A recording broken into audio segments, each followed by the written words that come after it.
3년 전 장례식장에서 관 속에 누워있던 남자가 어제 카페에서 커피를 마시고 있었다면 믿으시겠어요? 오늘은 한 여성이 죽은 남편을 길에서 마주친 충격적인 실화를 들려드리겠습니다. 하지만 그 후에 벌어진 일은 더욱 충격적이었죠. 시청하시기 전에 구독 버튼만 살짝 눌러주세요.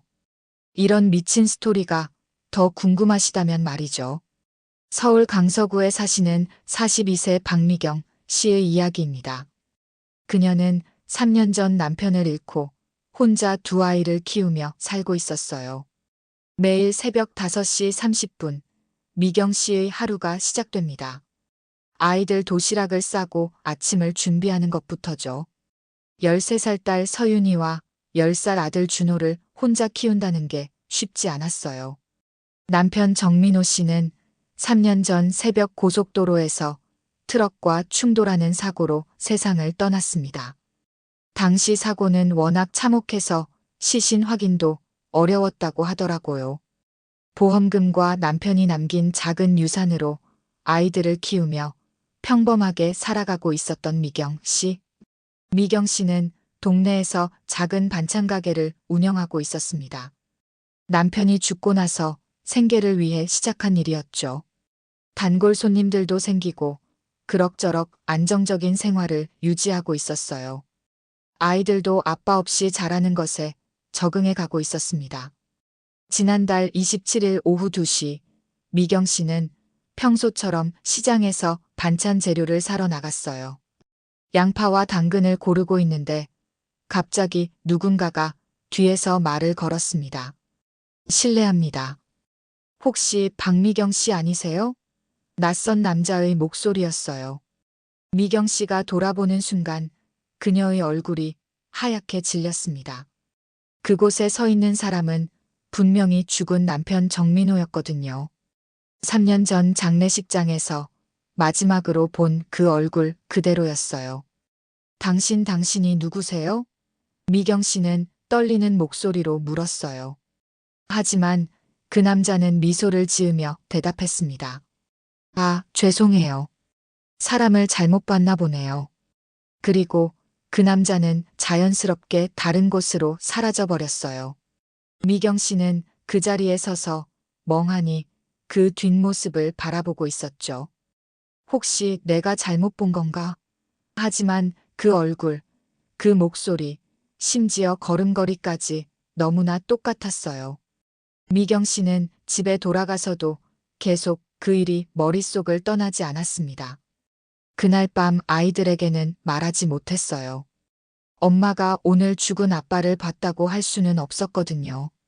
미경 씨는 며칠 동안 그 일을 혼자만 간직하고 있었어요. 혹시 스트레스 때문에 환각을 본 건 아닐까 생각해 보기도 했죠. 하지만 너무나 생생했거든요. 그 사람의 모든 것이 남편과 똑같았어요. 일주일이 지났을 때였습니다. 미경 씨가 아이들과 함께 마트에 갔는데 또 그 남자를 봤어요.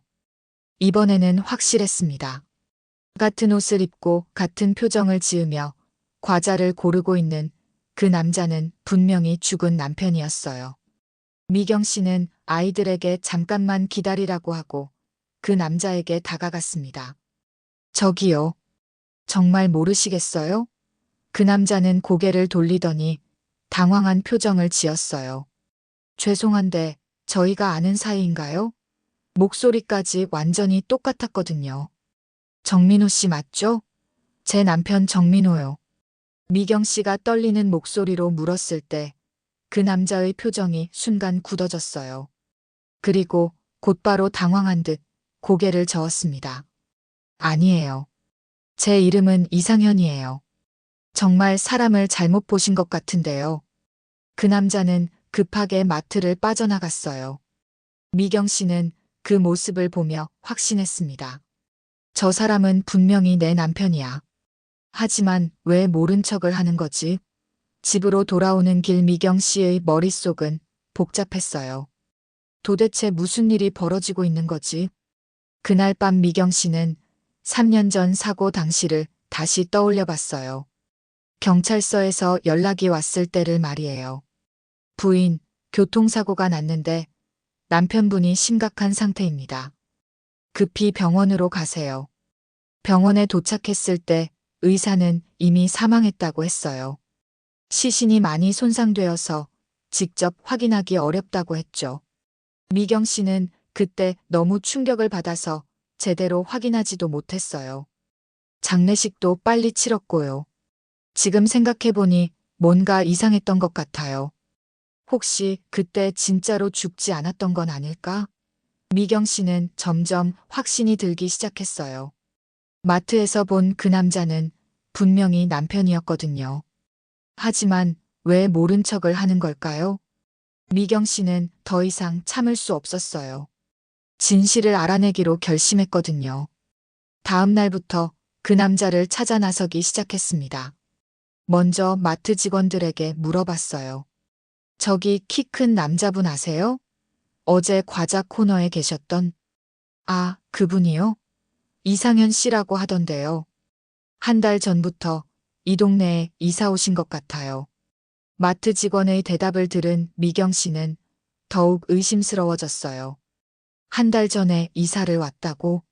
그럼 그 전에는 어디서 살았을까? 미경 씨는 그 남자의 행적을 쫓기 시작했어요.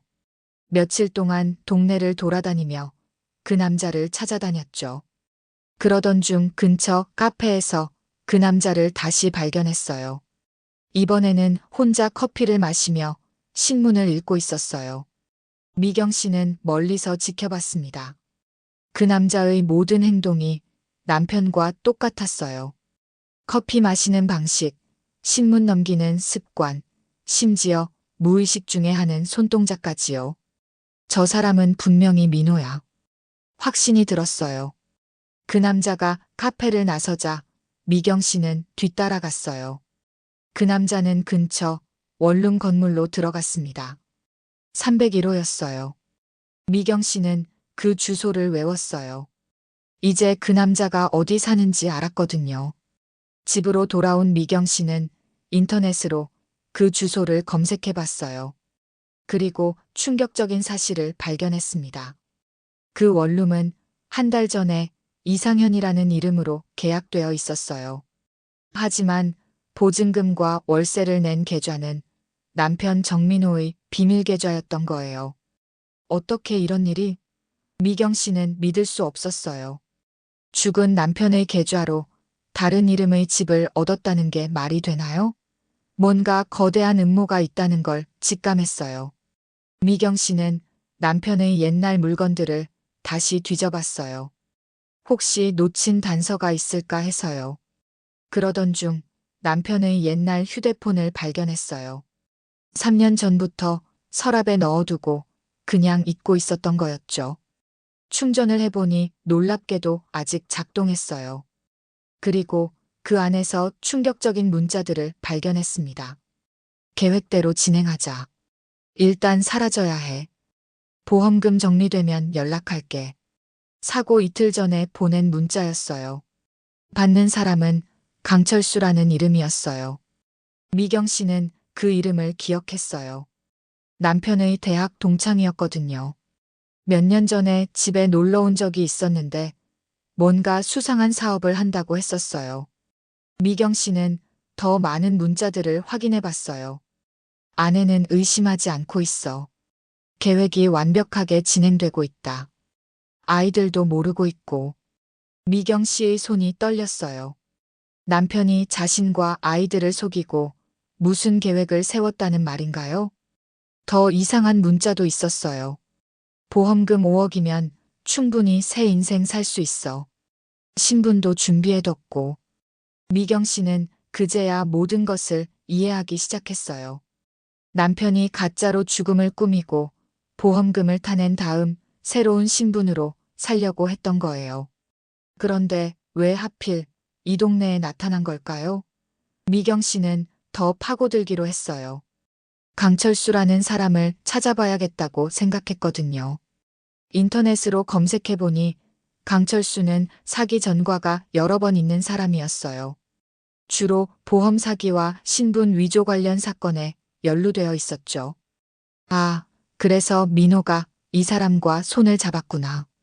미경 씨는 퍼즐 조각들이 맞춰지는 걸 느꼈어요. 혹시 여러분 중에서도 보험금 사기 당해보신 분 계세요? 정말 교묘한 수법들이 많더라고요. 좋아요 눌러주시고 댓글로 경험담도 들려주세요. 지금부터 더 충격적인 반전이 나옵니다.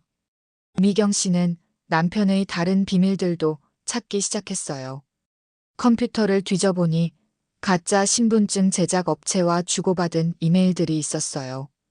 이상현이라는 이름으로 만든 신분증, 주민등록증, 심지어 운전면허증까지 모든 게 준비되어 있었던 거예요. 더 충격적인 건 계획서였어요.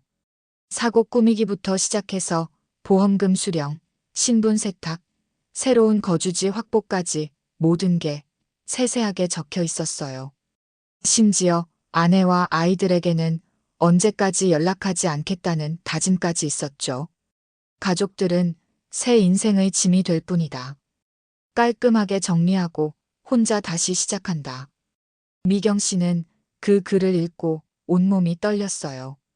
15년을 함께 산 남편이 자신과 아이들을 그렇게 생각하고 있었다니. 하지만 가장 충격적인 건 따로 있었어요. 남편의 은행 계좌 내역을 확인해 보니 보험금 5억 원이 모두 해외 계좌로 빠져나가 있었어요. 그리고 최근 한 달 사이에 그 돈의 일부가 다시 국내로 들어와 있었죠. 그 돈으로 원룸 보증금을 냈고 생활비로 쓰고 있었던 거예요. 미경 씨는 분노가 치밀어 올랐어요. 자신과 아이들은 남편이 남긴 적은 유산으로 힘들게 살고 있는데 남편은 5억 원을 혼자 가져가서 편하게 살고 있었던 거예요. 미경 씨는 더 이상 참을 수 없었어요. 당장 그 남자를 찾아가서 따져 묻고 싶었어요. 하지만 혼자 가기에는 너무 위험할 것 같았어요. 만약 남편이 정말로 위험한 일에 연루되어 있다면 어떻게 될지 모르니까요. 미경 씨는 경찰서에 가기로 했어요. 하지만 어떻게 설명해야 할까요? 죽은 남편을 길에서 봤다고 하면 믿어줄까요? 증거가 있어야 한다고 생각했어요. 미경 씨는 핸드폰으로 그 남자의 사진을 찍기로 했어요. 확실한 증거가 있어야 경찰도 믿어줄 테니까요. 다음 날부터 그 원룸 근처에서 기다렸어요. 언젠가는 나올 거라고 생각했거든요. 이틀째 되는 날 오후 3시경 드디어 그 남자가 나타났어요. 이번에는 모자를 쓰고 선글라스를 끼고 있었지만 미경 씨는 한 번에 알아봤어요. 걸음걸이와 체형이 너무나 익숙했거든요. 미경 씨는 멀리서 사진을 찍기 시작했어요. 여러 각도에서 최대한 많이 찍었죠. 그 남자는 근처 편의점에 들어가서 라면과 음료수를 샀어요. 계산할 때 카드를 사용했는데 미경 씨는 그 카드도 사진으로 찍었어요. 편의점을 나온 그 남자는 공중전화 부스로 갔어요.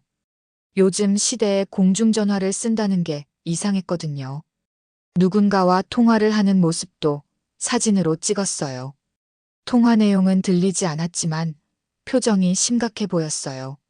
10분 정도 통화한 후 그 남자는 다시 원룸으로 돌아갔어요. 미경 씨는 그 모든 과정을 사진과 동영상으로 기록했어요. 이제 확실한 증거가 생겼다고 생각했거든요. 집으로 돌아온 미경 씨는 찍은 사진들을 다시 확인해 봤어요. 아무리 봐도 남편이 확실했어요. 3년이라는 시간이 흘렀지만 얼굴은 거의 변하지 않았거든요. 다만 머리를 짧게 자르고 안경을 벗은 것뿐이었어요. 미경 씨는 용기를 내서 경찰서에 신고하기로 했어요. 하지만 막상 경찰서 앞에 서니 망설여졌어요. 혹시 경찰들이 미친 사람 취급하면 어떻게 하지? 미경 씨는 용기를 내서 경찰서 문을 열었어요. 신고할 일이 있어서 왔습니다. 경찰관이 친절하게 맞아줬어요. 어떤 일이신가요? 저희 남편이 3년 전에 죽었는데 어제 길에서 봤어요. 경찰관은 당황한 표정을 지었어요. 죽으신 분을 보셨다고요? 네. 분명히 제 남편이에요. 사진도 찍어왔어요. 미경 씨는 핸드폰을 꺼내서 사진들을 보여줬어요. 경찰관이 사진을 보더니 진지한 표정이 됐어요. 정말 닮긴 했네요. 남편분 사망 당시 상황을 자세히 말씀해 주세요. 미경 씨는 3년 전 사고부터 시작해서 최근에 발견한 모든 것들을 설명했어요. 특히 남편의 휴대폰에서 발견한 문자들과 은행 계좌 이체 내역까지 모든 증거를 보여줬어요. 경찰관은 점점 더 관심을 보이기 시작했어요. 이거 정말 수상한데요. 한번 조사해 봐야겠어요. 그래서 정식 수사가 시작됐어요. 경찰은 먼저 3년 전 사고 당시 기록들을 다시 확인해 봤어요. 그리고 놀라운 사실을 발견했습니다. 당시 사고 현장에서 발견된 시신의 DNA가 정민호 씨와 일치하지 않았던 거예요. 하지만 워낙 시신이 심하게 손상되어서 제대로 확인하지 못했다고 기록되어 있었어요. 또한 사고 직전 정민호 씨가 대형 생명보험에 가입했다는 사실도 밝혀졌죠. 경찰은 이상현이라는 이름으로 살고 있는 그 남자에 대한 신원 조회도 실시했어요. 그 결과 이상현이라는 사람은 실제로 존재하지 않는 가짜 신분이라는 게 확인됐어요. 수사관들은 본격적으로 그 원룸을 감시하기 시작했어요. 그리고 며칠 후 결정적인 순간이 왔습니다. 그 남자가 또 공중전화를 사용하는 걸 발견한 거예요. 이번에는 수사관들이 가까이에서 통화 내용을 들을 수 있었어요. 돈이 떨어져 가고 있어. 계획을 앞당겨야겠어. 해외로 나갈 준비 끝났나?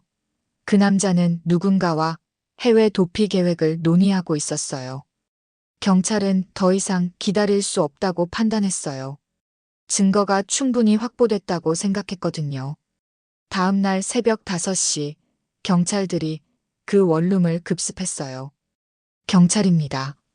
문 열어주세요. 원룸 문을 두드리는 소리가 새벽 정적을 깼어요. 한참 후에 문이 열렸고 그 남자가 나왔어요. 잠깐만요. 저는 이상현인데요. 뭔 일이세요? 하지만 경찰은 이미 모든 걸 알고 있었어요. 정민호 씨 맞죠? 3년 전에 가짜로 사망 신고한. 그 순간 그 남자의 표정이 완전히 바뀌었어요. 더 이상 부인할 수 없다는 걸 깨달았거든요. 체포영장 있습니다. 보험 사기와 공문서 위조 혐의로 긴급 체포하겠습니다. 수갑이 채워지자 정민호는 관념했어요. 그리고 모든 것을 자백하기 시작했습니다. 사업이 망했어요. 빚이 너무 많았고 가족들에게는 차마 말할 수 없었어요. 그래서 강철수하고 이런 계획을 세웠죠. 처음에는 정말 죽을 생각도 했는데 강철수가 다른 방법을 제안했어요. 가짜로 죽은 척하고 보험금을 받아서 빚을 정리한 다음 새로운 인생을 살자고요. 그래서 무연고자 시신을 구해서 제 차에 태우고 사고를 위조했어요. 정민호의 자백이 계속됐어요. 보험금 5억 원 중에서 3억은 빚 정리했었고 나머지 2억으로 새 인생을 시작하려고 했어요. 해외로 나갈 계획이었는데 코로나 때문에 연기되면서 국내에 숨어 있게 된 거예요. 그런데 왜 하필 가족이 사는 동네 근처에 왔냐고 경찰이 물었을 때 정민호는 말을 못했어요. 진짜 이유는 따로 있었거든요. 실은 아이들이 그리웠어요. 멀리서라도 보고 싶었어요. 하지만 접근할 수는 없었고요. 정민호의 목소리가 떨렸어요. 가족을 버리고 떠났지만 결국 그리워서 돌아온 거였어요. 경찰서에서 연락이 왔을 때 미경 씨는 복잡한 마음이었어요. 남편이 체포됐다는 소식과 함께 모든 진실이 밝혀졌다는 얘기를 들었거든요. 부인, 남편분이 모든 걸 자백했습니다. 정말 가짜 죽음이었어요. 미경 씨는 한편으로는 안도감이 들었어요. 자신이 미친 게 아니라는 걸 확인했으니까요. 하지만 동시에 분노도 치밀어 올랐어요. 남편이 3년 동안 자신과 아이들을 속였다는 사실 때문이었죠. 아이들에게는 어떻게 말해야 할까요? 미경 씨는 이게 가장 큰 고민이었어요. 죽은 줄 알았던 아빠가 사실은 살아 있었고 가족을 속였다는 걸 어떻게 설명해야 할까요? 경찰관이 제안했어요. 아이들과 함께 면회를 오시는 게 어떨까요? 직접 아버지를 보고 이야기를 나누는 게 좋을 것 같은데요. 미경 씨는 고민 끝에 동의했어요.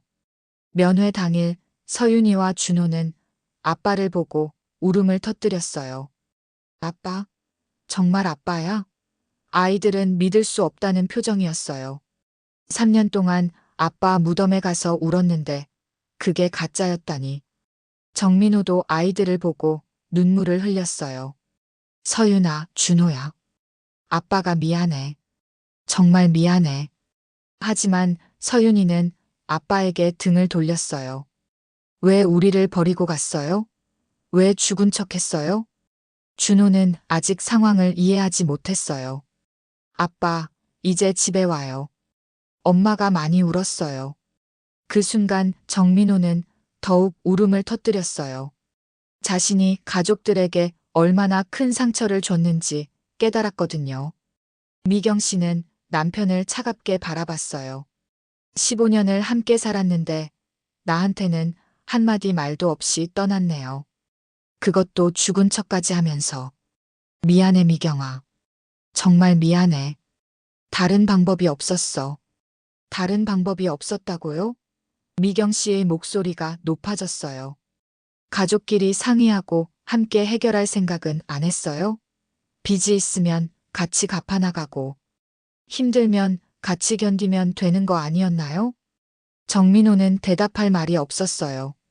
그때는 혼자서만 해결하려고 했던 거라고 변명해봤지만 결국 자신의 이기심이었다는 걸 인정할 수밖에 없었거든요. 그런데 이 사건에는 더 큰 배후가 있었어요. 경찰 수사 결과 강철수라는 인물이 이런 보험 사기를 전문적으로 도와주는 조직을 운영하고 있었다는 게 밝혀진 거예요. 강철수는 빚에 시달리는 사람들을 타겟으로 가짜 죽음을 제안하고 수수료를 받아왔어요. 정민호 말고도 벌써 7명이나 더 있었다고 하더라고요. 완전히 조직적인 범죄였던 거예요. 수사 과정에서 더 충격적인 사실이 드러났어요.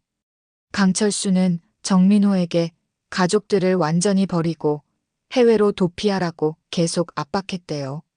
가족들이 눈치채면 모든 계획이 망한다면서요. 그래서 정민호는 3년 동안 가족들 근처에 접근하지 못했던 거예요. 하지만 결국 참지 못하고 이 동네로 온 거였죠. 강철수는 이걸 알고 화가 났대요. 계획을 망칠 수 있다면서 빨리 해외로 나가라고 재촉했어요. 경찰은 강철수도 체포했어요. 그의 집에서는 가짜 신분증 제작 장비와 다른 피해자들의 서류까지 발견됐어요. 완전히 조직적으로 운영되고 있었던 거예요. 강철수는 처음에는 모든 걸 부인했어요. 하지만 정민호의 자백과 증거들이 너무 확실해서 결국 모든 걸 인정할 수밖에 없었어요. 놀라운 건 이 조직이 벌써 10년 넘게 활동해왔다는 거예요. 수십 명의 사람들이 가짜로 죽고 새로운 인생을 살고 있었던 거죠. 경찰은 전국적인 수사에 착수했어요. 재판이 시작됐을 때 미경 씨는 복잡한 마음이었어요. 남편을 용서해야 할까요? 아니면 끝까지 처벌받게 해야 할까요? 아이들 생각하면 아빠가 있는 게 좋을 텐데. 하지만 이런 배신을 어떻게 용서하겠어요? 서윤이는 아빠와 다시 살고 싶지 않다고 했어요. 우리를 버리고 간 사람이잖아요.